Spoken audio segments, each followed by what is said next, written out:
Marc Grossman's career with the State Department stretches back to 1976, when he served at the US Embassy in Islamabad.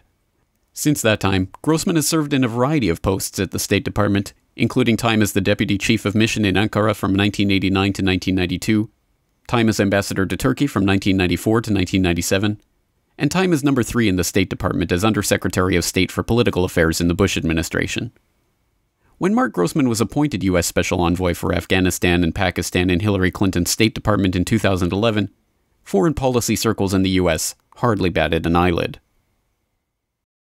And today I'm pleased to announce that the President and I have called back to service Ambassador Marc Grossman, a veteran diplomat and one of Richard's most esteemed colleagues, as our new Special Representative for Afghanistan and Pakistan. Ambassador Grossman's first tour in the Foreign Service was in Pakistan. He knows our allies and understands how to mobilize common action to meet shared challenges. News coverage of the appointment dutifully noted Grossman's long career at the State Department and past accomplishments, including his appointment as Career Ambassador by President Bush in 2004 and his Secretary of State Distinguished Service Award in 2005. Carefully excised from this glowing praise, however, was any mention of his early exit from Turkey before the end of his scheduled appointment as U.S. Ambassador, the decade-long FBI investigation into Grossman's conduct at the State Department, the accusations of bribes and string-pulling, his involvement in the nuclear spy ring identified by a landmark 2008 Sunday Times investigation, or, as we examined last week, his role as the first person to actually blow Valerie Plame's cover by warning Turkish officials of Brewster Jennings Associates' role as a CIA front in 2001.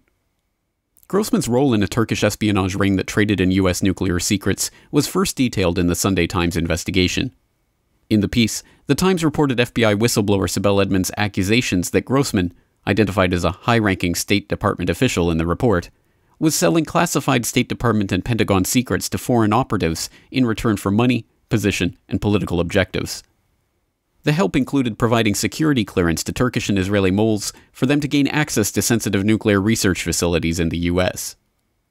Edmonds' own knowledge of the case, gleaned from her time as an FBI translator in the early part of the last decade working on the FBI investigation into the espionage network, goes back to the mid-1990s, when Grossman was acting as a U.S. ambassador to Turkey.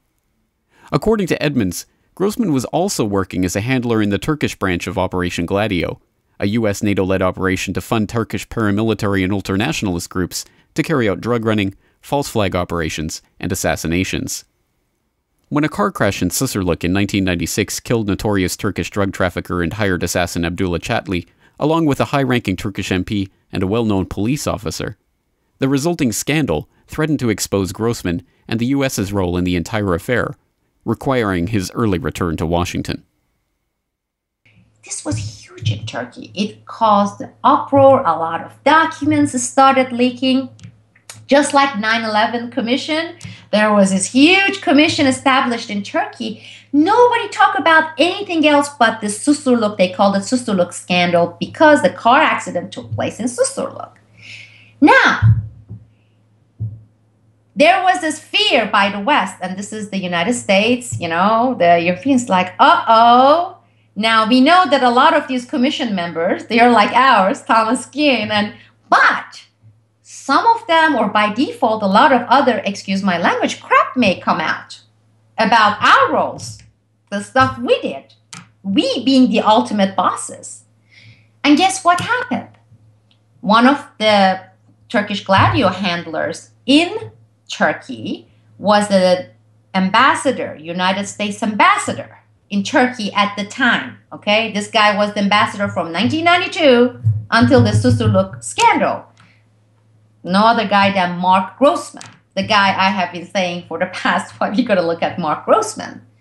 So with this fear that a lot of secrets, state secrets were going to get out during these investigations and journalists digging in. Some people were leaking, some people were talking.